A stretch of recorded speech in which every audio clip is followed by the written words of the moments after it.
আমার নাম শ্রী সুবোধ বর্মন।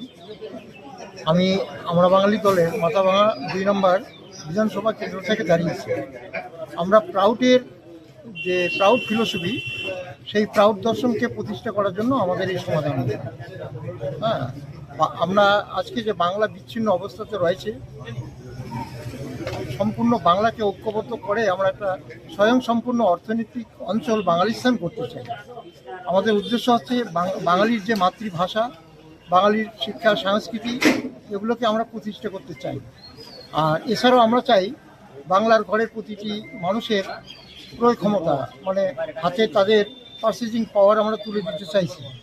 প্রতিটি ব্লকে ব্লকে কাঁচামাল ভিত্তিক শিল্প স্থাপন করে এবং কৃষি সহায়ক শিল্প স্থাপন করে আমরা এই বেকারত্ব দূরীকরণ করতে চাই বাংলার।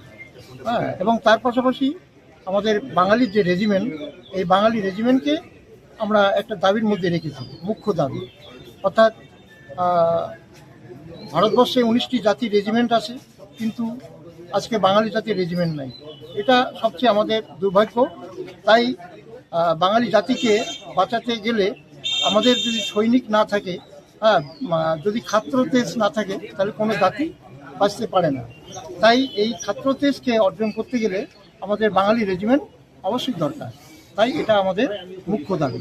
এছাড়া বাংলা ভাষা, মাতৃভাষা আমাদের সরকারি বেসরকারি সমস্ত কাজে আমাদের অবিলম্বে চালু করতে হবে।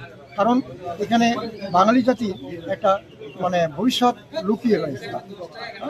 মাতৃভাষা বাংলা যদি প্রতিষ্ঠা না হয়, তাহলে বাঙালি জাতিটা আজকে দুর্বল হয়ে যাবে এবং তারা আজকে বলতে গেলে এই একটা ভীরু কাপুরুষতায় পরিণত হবে।